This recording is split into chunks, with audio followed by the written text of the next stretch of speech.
Hello everyone, Yelrigu Namaskara. Welcome back to SEEMA'S Academy. In today's video, we are going to learn a 6 marks question from chapter 6 non-competitive markets. That is, how do firms behave in oligopoly? Okay, so what is oligopoly? First of all, we'll see what is oligopoly and then we'll see how does a firm behave in oligopoly. So ಮೊದಲನೇದಾಗಿ ನಾವು ಮೊನೊಪೊಲಿಯನ್ನ ಕಲ್ತಿದ್ದೇವೆ. We have learnt monopoly, we have learnt perfect competition also, ಅಲ್ವಾ? So this oligopoly is a combination of monopoly as well as perfect competition. ಈ ಎರಡರ features ಕೂಡ ಇದರಲ್ಲಿ ಇರುತ್ತೆ. Okay, ನಾವು ವಾಟ್ ಇಸ್ ಮೊನೊಪೊಲಿ? ಮೊನೊಪೊಲಿ ಅಂತ ಹೇಳಿದ್ರೆ ಅಲ್ಲಿ ಸಿಂಗಲ್ ಸೆಲ್ಲರ್ ಮಾತ್ರ, ಒಬ್ಬ ಮಾತ್ರ ಸೆಲ್ಲರ್. ನಾನು ಹೆಚ್ಚಾಗಿ ಮೊನೊಪೊಲಿ ಟಾಪಿಕ್ ಅನ್ನ ಎಕ್ಸ್ಪ್ಲೈನ್ ಮಾಡುವಾಗ ಯೂಶುವಲಿ ಸೇ ಅಹಂ ಬ್ರಹ್ಮಾಸ್ಮಿ ಅಂತ, ನಾನೇ ಬ್ರಹ್ಮ ಅಂತ. ಸೊ ಒಂದು ಸೆಲ್ಲರ್ ಏನು ಪ್ರೈಸ್ ಅನ್ನ ಡಿಸೈಡ್ ಮಾಡ್ತಾರೆ ಅದೇ ಪ್ರೈಸ್ ಅನ್ನ ಎಲ್ಲರೂ ಕೂಡ ಕೊಡಬೇಕು, ಕನ್ಸ್ಯೂಮರ್ಸ್ ಕೊಡಬೇಕು. ಅಲ್ಲಿ ಯಾವುದೇ ಒಂದು ಬಾರ್ಗೇನ್ ಮಾಡುವಂತಹ ಪ್ರಶ್ನೆ ಇರೋದಿಲ್ಲ. That was what monopoly. All right, our topic today is oligopoly. ನಾವು ಒಲಿಗೋಪೊಲಿ ಕಲಿಬೇಕಿದ್ರೆ ನಮಗೆ ಮೊನೊಪೊಲಿ ಅನ್ನೋದು ಏನು ಅಂತ ಗೊತ್ತಿರಬೇಕು. ಹಾಗಾಗಿ ಮೊನೊಪೊಲಿ ವಿಷಯ ಹೇಳಿದಷ್ಟೇ. If a market for a particular commodity consists of more than one sellers, but the number of sellers is few, the market structure is termed as what? Oligopoly. So few sellers, ಸ್ವಲ್ಪ sellers ಗಳು ಮಾತ್ರ ಇದ್ರೆ, so ಒಂದು commodity ಇದೆ ಅಂತ ಇಟ್ಕೊಳ್ಳೋಣ, ಆ product ಅನ್ನ ಮಾರ್ಕೆಟ್ ಅಲ್ಲಿ ಸೇಲ್ ಮಾಡುವವರ ಸಂಖ್ಯೆ ಕಡಿಮೆ ಇದೆ. ಒಬ್ಬನೇ ಸೆಲ್ಲರ್ ಇದ್ರೆ ಅದು ಏನಾಯ್ತು? It becomes monopoly. There are definitely more than one seller, but there are few sellers. ಸ್ವಲ್ಪ ಸೆಲ್ಲರ್ಸ್ ಗಳು ಮಾತ್ರ ಇದಾವೆ ಅಂತ ಹೇಳಿದ್ರೆ ಅವುಗಳನ್ನ ನಾವು ಏನಂತ ಕರಿತೇವೆ? Such firms are called as oligopoly. So ಒಲಿಗೋಪೊಲಿಯಲ್ಲಿ ಇನ್ನೊಂದು ಕಾನ್ಸೆಪ್ಟ್ ಇದೆ, duopoly. See duopoly, it is a special case of oligopoly where there are exactly two sellers. So exactly two sellers, ಇಬ್ಬರು ಸೆಲ್ಲರ್ಸ್ ಮಾತ್ರ ಇದ್ದಾರೆ ಒಂದು ಪರ್ಟಿಕ್ಯುಲರ್ ಕಮಾಡಿಟಿಗೆ ಅಂತ ಹೇಳಿದ್ರೆ ಅದನ್ನ ನಾವು ಡುವೋಪೊಲಿ ಅಂತ ಕರಿತೇವೆ. Again it is a case of oligopoly itself. Okay, then under duopoly it is assumed that the product sold by the two firms is homogeneous and there is no substitute for the product. So ಈ ಡುವೋಪೊಲಿಯಲ್ಲಿ ನಾವೇನ್ ಹೇಳ್ತೇವೆ?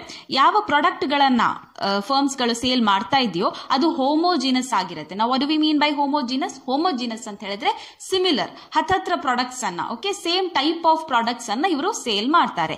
ಅವುಗಳಿಗೆ ಯಾವುದೇ substitute ಅನ್ನೋದು ಇರೋದಿಲ್ಲ. Substitute ಅಂತ ಹೇಳಿದ್ರೆ ಬದಲಿ ವಸ್ತುಗಳು. ಸೊ ಇದಲ್ಲದಿದ್ರೆ ಇನ್ನೊಂದನ್ನು ಉಪಯೋಗಿಸ್ತೇನೆ ಅಂತ ಹೇಳ್ತೇವಲ್ವಾ? Like if not tea I will drink coffee. So coffee is a substitute for tea, right? So there are no substitute and the products are going to be homogeneous, which means similar. Next, under oligopoly, each firm is in a position to affect the total supply of the market and thus influence the market price. So ಯಾಕೆ ಅಂತ ಹೇಳಿದ್ರೆ, why does a oligopolist have the power to influence the market price?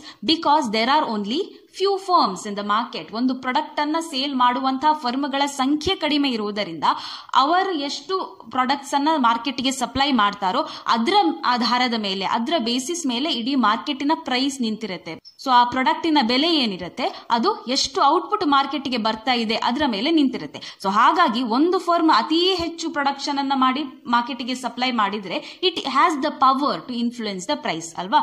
So because we have only few number of firms here. See, for example, if the two firms in a duopoly, so duopoly case anna tagondre ಏನು duopoly ಅಂತ ಹೇಳಿದ್ರೆ there are exactly how many sellers? Two sellers. Very good. So if the two firms in a duopoly are equal in size, so ಎರಡು firm ಗಳು equal size ಅಲ್ಲಿ ಇದೆ ಅಂದ್ರೆ neither one is big or another is small, it is not like that. Both are of equal size and one of them decides to double its output. ಅದರಲ್ಲಿ ಒಂದು firm ಹೆಚ್ಚು output ಅನ್ನ, suppose 100 units ಅನ್ನ ಒಂದು firm market ಗೆ supply ಮಾಡ್ತಾ ಇದೆ ಅನ್ನೋದನ್ನ ಇಟ್ಕೊಳ್ಳೋಣ. ಯಾವುದೇ ಒಂದು ಪ್ರಾಡಕ್ಟ್ ಅನ್ನ ತೆಗೆದುಕೊಳ್ಳಿ. ಓಕೆ, ಇನ್ನೊಂದು ಫರ್ಮ್ ಕೂಡ 100 ಅನ್ನೇ ಪ್ರೊಡ್ಯೂಸ್ ಮಾಡಿ ಸಪ್ಲೈ ಮಾಡ್ತಾ ಇತ್ತು ಈವರೆಗೆ. ಆದ್ರೆ ಈಗ ಏನ್ ಮಾಡಿದೆ? ಅದು ಅದರ ಔಟ್ಪುಟ್ ಅನ್ನ ಡಬಲ್ ಮಾಡಿತು. Now it is supplying 200 units to the market, whereas another firm of the equal size only, but that is supplying only 100 units. ಅರ್ಥ ಆಗ್ತಾ ಇದೆಯಾ? ಸೊ ಒಂದು ಫರ್ಮ್ ಔಟ್ಪುಟ್ ಅನ್ನ ಡಬಲ್ ಮಾಡಿದಾಗ ಏನಾಗುತ್ತೆ? Total supply to the market what happens? ಮೊದಲು ಎರಡು firms ಸೇರಿಕೊಂಡು 200 ಯೂನಿಟ್ಸ್, 100 ಯೂನಿಟ್ಸ್, 200 ಯೂನಿಟ್ಸ್ ಸಪ್ಲೈ ಮಾಡ್ತಾ ಇದ್ರು to the market. Now if one firm has doubled its output, one firm is producing 200, another is as usual producing 100. So total ಆಗಿ market supply ಎಷ್ಟಾಯ್ತು ಈಗ? It is becoming 300 units, correct? Which means the total supply to the market will increase. Correct. As a result, what happens? Price will fall. So supply ಜಾಸ್ತಿ ಇದ್ದಾಗ definitely price ಏನಾಗುತ್ತೆ? It will fall down. ಕಡಿಮೆ ಆಗುತ್ತೆ. ಅಲ್ವಾ? ಯಾಕಂತ ಹೇಳಿದ್ರೆ ನಾವು ಎಷ್ಟು ಔಟ್ಪುಟ್ ಅನ್ನ ಮಾರ್ಕೆಟ್ಗೆ ಸಪ್ಲೈ ಮಾಡಿದ್ದೇವೆ ಅಷ್ಟಕ್ಕೆ ಡಿಮಾಂಡ್ ಕೂಡ ಇರಬೇಕಲ್ವಾ? ಸೊ ಎಲ್ಲವನ್ನ ನಾವು ಸೇಲ್ ಮಾಡಬೇಕು ಅಂತ ಹೇಳಿದ್ರೆ ಸಪ್ಲೈ ಜಾಸ್ತಿ ಇದ್ದಾಗ ಡೆಫಿನೆಟ್ಲಿ ಪ್ರೈಸ್ ಅನ್ನ ಕಡಿಮೆ ಮಾಡ್ತೇವೆ. So price will automatically come down. This fall in price will affect the profits of other firms in the industry. So ಈ ಪ್ರೈಸ್ ಏನು ಕಡಿಮೆ ಆಯಿತು because of doubling the output by one firm, ಅದೇನಾಗುತ್ತೆ ಬೇರೆ ಫರ್ಮ್ಗಳ ಪ್ರಾಫಿಟ್ಗಳಿಗೂ ಕೂಡ ಎಫೆಕ್ಟ್ ಮಾಡುತ್ತೆ. So till here V understood? All right. Next, other firms will respond to such a move in order to protect their own profits by taking fresh decisions regarding how much to produce. So ಈಗ ಏನ್ ಮಾಡ್ತಾರೆ, ಒಂದು firm ಅದರ output ಅನ್ನ double ಮಾಡಿದಾಗ ಬೇರೆ firms ಗಳು, ಆ ಇಂಡಸ್ಟ್ರಿಯಲ್ಲಿ ಇರುವಂತಹ ಬೇರೆ ಫರ್ಮ್ಸ್ ಗಳು ಕೂಡ ಏನ್ ಮಾಡ್ತವೆ, ಅವರು ಕೂಡ ಅವರ ಔಟ್ಪುಟ್ ಅನ್ನ ಇನ್ಕ್ರೀಸ್ ಮಾಡ್ಲಿಕ್ಕೆ ಸ್ಟಾರ್ಟ್ ಮಾಡ್ತಾರೆ. ಯಾಕಂದ್ರೆ ಅವರ ಪ್ರಾಫಿಟ್ಸ್ ಗೆ ಎಫೆಕ್ಟ್ ಆಗ್ತಾ ಇದೆಯಲ್ವಾ? ಸೊ ಅವನ ಔಟ್ಪುಟ್ ಅನ್ನ ಇನ್ಕ್ರೀಸ್ ಮಾಡಿದ್ದಾನೆ ಅಂತ ಹೇಳಿದ್ರೆ ನಾನು ಕೂಡ ನನ್ನ ಪ್ರೊಡಕ್ಷನ್ ಅನ್ನ ಜಾಸ್ತಿ ಮಾಡ್ತೇನೆ, ಜಾಸ್ತಿ ಸಪ್ಲೈ ಮಾಡ್ತೇನೆ ಮಾರ್ಕೆಟ್ಗೆ ಅಂತ. That competition comes in here, right? So therefore what we say that the level of output ಅಂತ ಹೇಳಿದ್ರೆ ಮಾರ್ಕೆಟಿಗೆ ಎಷ್ಟನ್ನ ಒಂದು ಫರ್ಮ್ ಸಪ್ಲೈ ಮಾಡುತ್ತೋ, 100 ಯೂನಿಟ್ಸ್ ಸಪ್ಲೈ ಮಾಡ್ತಾನೋ ಪ್ರೊಡಕ್ಷನ್ ಮಾಡಿ, ಅಥವಾ 500 ಯೂನಿಟ್ಸ್ ಸಪ್ಲೈ ಮಾಡ್ತಾನೋ, that is called as the level of output. Okay, the level of output, the level of prices ಅಂದ್ರೆ ಕಮಾಡಿಟಿಗಳ ಬೆಲೆ ಏನಿರುತ್ತೆ, as well as the profit ನಮ್ಮ ಲಾಭಗಳು, are the outcomes of how firms are interacting with each other. So ಈ level of output, level of prices ಮತ್ತು profit ಗಳನ್ನ decide ಮಾಡುವವರು ಯಾರು in the oligopoly? See, it is not decided by the demand and supply forces. ಬೇರೆ ಎಲ್ಲ markets ಗಳಲ್ಲಿ we say that demand and supply forces determine the prices of the commodity, but no, not here. ಇಲ್ಲಿ ಒಂದು firm ಇನ್ನೊಂದು firm ನ ಜೊತೆಗೆ ಹೇಗೆ interaction ಅನ್ನ ಮಾಡ್ತದೆ ಅದರ ಬೇಸಿಸ್ ಮೇಲೆ, ಅದರ ಆಧಾರದ ಮೇಲೆ ನಮ್ಮ ಪರಸ್ಪರ ಕ್ರಿಯೆಗಳು ಹೇಗಿರುತ್ತೆ ಫರ್ಮ್ ಗಳದ್ದು. ಓಕೆ, ಸೊ ಅದರ ಮೇಲೆ ಪ್ರೈಸ್ ಗಳು, ನಂತರ ಲೆವೆಲ್ ಆಫ್ ಔಟ್ಪುಟ್, ಎಷ್ಟು ಪ್ರೊಡಕ್ಷನ್ ಆಗುತ್ತೆ ಅದು, ಮತ್ತು ನಮ್ಮ ಪ್ರಾಫಿಟ್ಸ್ ಗಳು ಡಿಟರ್ಮೈನ್ ಆಗ್ತವೆ. Are we clear? Fine. Now again in oligopoly there are two extremes. So ಎರಡು extreme situations ಗಳನ್ನ ನಾವು ಕಾಣಬಹುದು. One extreme situation is that the firms may decide to collude with each other and form a cartel to maximize their profits. Now I'll tell you what is the Kannada meaning of collude. So collude ಅಂತ ಹೇಳಿದ್ರೆ ಇಲ್ಲಿ ಸಂಧಿ ಮಾಡುವ ಅಂತ ಅರ್ಥ. So ಈ firms ಗಳು ಏನ್ ಮಾಡ್ತಾರೆ, they will collude with each other, ಅಂದ್ರೆ ಒಬ್ಬರಿಗೊಬ್ರು ಸಂಧಿ ಮಾಡಿಕೊಂಡು ಒಂದು ಕಾರ್ಟೆಲ್ ಅನ್ನ ಫಾರ್ಮ್ ಮಾಡ್ತಾರೆ, which means they all will come together and they will create one monopoly. So ಎಲ್ಲರೂ ಒಗ್ಗಟ್ಟಾಗಿ ಒಂದು ಕಾರ್ಟೆಲ್ ಅಂತ ಹೇಳಿದ್ರೆ it is a combination group of all the firms, they are coming together, they all come together, they form a cartel and make a monopoly. ಪರಸ್ಪರ ಸ್ಪರ್ಧೆ ಮಾಡಿಕೊಂಡು, competition ಮಾಡಿಕೊಂಡು ಒಬ್ಬರೊಬ್ಬರ profits ಗಳನ್ನ ಕಿತ್ಕೊಳ್ಳೋದಕ್ಕಿಂತ ನಾವು ಕಂಬೈನ್ ಆಗಿ ಸಂಧಿ ಮಾಡಿಕೊಂಡು ಪ್ರಾಫಿಟ್ಸ್ ಅನ್ನ ಡಿಸ್ಟ್ರಿಬ್ಯೂಟ್ ಮಾಡೋಣ ಅಂತ they will decide. So this is one decision or one extreme situation of oligopoly. Okay, so till here did we understand one extreme situation we saw? Let us see what is the other option available. So collude ಮಾಡುವುದು, ಸಂಧಿ ಮಾಡುವುದನ್ನ ಬಿಟ್ರೆ ಬೇರೆ ಏನು option available ಇದೆ ಒಂದು oligopoly ಫರ್ಮಿಗೆ? See, other option is another extreme situation. It is the firms may also decide to compete with each other. ಇನ್ನು ಉಳಿದದ್ದು ಯಾವುದು, ಸಂಧಿ ಮಾಡೋದಿಲ್ಲ ಅಂತ ಹೇಳಿದ್ರೆ ನೀವು ಕಾಂಪಿಟೇಷನ್ ಮಾಡಲೇಬೇಕು ಅಲ್ವಾ? So you have to compete with each other. For example, a firm may lower its price a little below the other firms in order to attract away the customers. So ಒಂದು firm ಏನ್ ಮಾಡುತ್ತೆ, ಬೇರೆ firms ಗಳಿಗಿಂತ ನನ್ನ ಬೆಲೆಯನ್ನ, ನನ್ನ ಪ್ರಾಡಕ್ಟಿನ ಬೆಲೆಯನ್ನ ನಾನು ಒಂದು ಸ್ವಲ್ಪ ಇಳಿಸ್ತೇನೆ. If others are selling at 20 rupees, I will sell at 19 rupees. Why? So that their customers are also attracted to my product. Correct. So ಮೊದಲೆಲ್ಲ ನಾವು ಬಿಗ್ ಬಜಾರಿಗೆ ಓಡ್ತಾ ಇದ್ವಿ, ಯಾಕಂತ ಹೇಳಿದ್ರೆ ಅಲ್ಲಿ ಪ್ರಾಡಕ್ಟ್ಸ್ ಗಳಿಗೆ ಬೆಲೆ ಕಡಿಮೆ, ಆಫರ್ಸ್ ಇದೆ ಅಂತ ಹೇಳ್ಕೊಂಡು. Then after DMart came, people shifted from Big Bazaar to DMart ಅಲ್ವಾ? So what is this? This is nothing but a price war ಅಥವಾ competition, severe competition. Clear? So this also can happen in a oligopoly.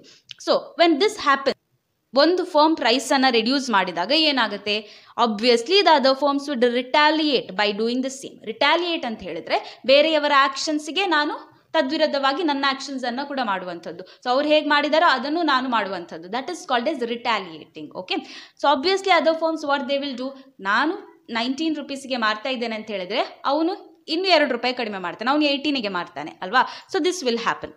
So the market prices keeps falling as long as the firms keep undercutting each other's prices. So market price ಏನಾಗುತ್ತೆ, ಅದು ಕೆಳಗೆ ಇಳಿತಾ ಹೋಗುತ್ತೆ until the firms are undercutting or competing with each other severely. So he was selling at 20, I decreased my price to 19, then he decreased to 18, then I will make 17, he will make 16. So this is called as undercutting the prices. So ಬೇರೆ firms ಎಷ್ಟಕ್ಕೆ sale ಮಾಡ್ತಾ ಇದೆ ಅದಕ್ಕಿಂತ 1 ರೂಪಾಯಿ ಅಥವಾ 2 ರೂಪಾಯಿ ಕಡಿಮೆಗೆ ನಾನು ಸೇಲ್ ಮಾಡುವಂಥದ್ದು. That is under undercutting the prices of each other. Okay, now what happens if this process continues? If this process continues, the price will have fallen till the marginal cost. So marginal cost ವರೆಗೆ ಕೂಡ price ಏನಾಗ್ತದೆ, ಬೀಳ್ತಾ ಹೋಗುತ್ತೆ. It will go on decreasing. But marginal ಕಾಸ್ಟಿನಲ್ಲಿ ಯಾವುದೇ ಫರ್ಮ್ಗೆ ಕೂಡ survive ಮಾಡಲಿಕ್ಕೆ ಮತ್ತೆ ಸಾಧ್ಯ ಆಗೋದಿಲ್ಲ. So this situation is just like in the case of perfectly competitive market. So perfect competition ಅಲ್ಲಿ ಹೇಗೆ ಪ್ರೈಸ್ ವಾರ್ ನಡೀತದೆ ಅಲ್ವಾ, ಕಾಂಪಿಟಿಷನ್ ನಡೀತಾ ಇದೆ, ಸೊ ಅದೇ ರೀತಿ ಇಲ್ಲಿ ಕೂಡ ಆಗುತ್ತೆ. So that is why I told you in the very beginning, oligopoly is a combination of monopoly and the perfect competition. So ಮೊನೊಪೊಲಿಯನ್ನು ನಾನು ಈ ಹಿಂದಿನ ಸಿಚುವೇಶನ್ ಅಲ್ಲಿ ಎಕ್ಸ್ಪ್ಲೇನ್ ಮಾಡಿದೆ, that the cartel, forming a cartel and maximizing the profits ಇದೆಯಲ್ಲ, that is depicting the monopoly situation, whereas the price war, so price ಕಡಿಮೆ ಮಾಡುವಂಥದ್ದು ಈ ಕಾಂಪಿಟೇಷನ್ ಇದೆಯಲ್ಲ, this is depicting the perfectly competitive market. So in conclusion, ನಾವು ಏನು ಹೇಳ್ಬೋದು about the oligopoly? See, complete cooperation is often difficult. So complete ಆಗಿ ಸಂಧಿ ಮಾಡುವಂಥದ್ದು, ಕಾರ್ಟೆಲ್ ಅನ್ನು ಫಾರ್ಮ್ ಮಾಡುವಂಥದ್ದು ರಿಯಲ್ ವರ್ಲ್ಡ್ ಅಲ್ಲಿ it is very difficult to achieve. ಯಾಕೆಂದ್ರೆ ಎಲ್ಲ ಫರ್ಮ್ಸ್ಗಳು ಕೂಡ ಈ ಕಾರ್ಟೆಲ್ ಅನ್ನು ಫಾರ್ಮ್ ಮಾಡಲಿಕ್ಕೆ ಅಥವಾ ಕಾಪರೇಷನ್ ಮಾಡಲಿಕ್ಕೆ ರೆಡಿ ಇರೋದಿಲ್ಲ ಅಲ್ವಾ. So in the real world it is not possible to have a complete cooperation. So that is why it is written, complete cooperation is often difficult to achieve in the real world. But on the other hand, firms are likely to realize that, see, ಅದೇ ರೀತಿ ಈ ಫ್ಯೂರ್ಸ್ competition ಅನ್ನ ಮಾಡಿಕೊಂಡು ಕೂಡ ಯಾರಿಗೂ ಬದುಕಲಿಕ್ಕೆ ಸಾಧ್ಯ ಆಗ್ಲಿಕ್ಕಿಲ್ಲ ಫರ್ಮ್ಸ್ಗಳಿಗೆ. Price war ಅನ್ನ ಮಾಡಿದ್ರು ಕೂಡ, just like we told here, lowering the prices ಅನ್ನ ಹೇಳಿದ್ವಲ್ಲ, ಸೊ ಅದನ್ನ ಮಾಡಿಕೊಂಡು ಕೂಡ ಯಾವ ಫರ್ಮ್ಸ್ಗೂ ಕೂಡ ಇಂಡಸ್ಟ್ರಿಯಲ್ಲಿ ಇರಲಿಕ್ಕೆ ಸಾಧ್ಯ ಆಗ್ಲಿಕ್ಕಿಲ್ಲ. ಯಾಕೆಂದ್ರೆ it will fall up to marginal cost, then here the no firm can survive at that cost. So that is why firms are likely to realize that competing fiercely by continuously undercutting prices, that is also harmful to their own profits. So on the whole, what we can say, oligopolistic equilibrium is likely to lie somewhere between the two extremes of monopoly and perfect competition. So ಎಲ್ಲಿಂದ ನಾನು start ಮಾಡಿದ್ನೋ ಈ ವಿಡಿಯೋವನ್ನ ಅಲ್ಲಿಗೆ ನಾವು ಕೊನೆ ಮಾಡ್ತಾ ಇದ್ದೇವೆ. So final ಆಗಿ ಏನನ್ನ ಹೇಳ್ಬೋದು ಅಂತ ಹೇಳಿದ್ರೆ, ಈ oligopolistic equilibrium ಏನಿರುತ್ತೆ, that is something which is lying between ಈ monopoly ಮತ್ತು ಪರ್ಫೆಕ್ಟ್ ಕಾಂಪಿಟೇಷನ್ಗಳ ಮಧ್ಯೆ ಇರುವಂತದ್ದು ಏನು, ಒಲಿಗೋಪೊಲಿ ಈಕ್ವಿಲಿಬ್ರಿಯಂ ಅಂತ ನಾವು ಕರಿಬಹುದು. So yes, this is all about how do firms behave in oligopoly. I hope you understood what is the oligopoly, what is the duopoly, the examples, what are the two extreme situations. ಯಾವುದು two extreme situations ಅನ್ನ ನಾನು ಹೇಳಿದೆ, these are the key points, you have to highlight it in your answer. Okay, ಒಂದು extreme situation ಏನು, ಸಂಧಿ ಮಾಡ್ಕೊಳ್ಳುವಂಥದ್ದು, collude and form a cartel to maximise the profit. ಇನ್ನೊಂದು extreme situation ಏನು, ಪ್ರೈಸ್ ಅನ್ನ ಕಡಿಮೆ ಮಾಡ್ತಾ ಹೋಗುವಂಥದ್ದು, ಫಿಯರ್ಸ್ ಕಾಂಪಿಟೇಷನ್. ಓಕೆ, ಅಲ್ಟಿಮೇಟ್ಲಿ ನಾವು ಏನೇನು ಹೇಳ್ತೇವೆ, both the situations are not completely possible to achieve. So real world ಅಲ್ಲಿ ಕಂಪ್ಲೀಟ್ಲಿ ಕಾರ್ಟೆಲ್ ಅನ್ನ ಕೊಲ್ಯೂಡ್ ಮಾಡಿಕೊಂಡು ಕಾರ್ಟೆಲ್ ಅನ್ನ ಫಾರ್ಮ್ ಮಾಡೋದು ಕೂಡ ಸಾಧ್ಯ ಇಲ್ಲ, ಫಿಯರ್ಸ್ ಆಗಿ ಕಾಂಪಿಟೇಷನ್ ಅನ್ನ ನಡೆಸೋದು ಕೂಡ ಸಾಧ್ಯ ಆಗೋದಿಲ್ಲ. ಸೊ ಹಾಗಾಗಿ oligopolistic equilibrium lies between what? Between the monopoly and perfect competition. Alright, so that is it for today's video. Thank you so much for watching. See you in the next video. Till then, take care. Bye. Namaste.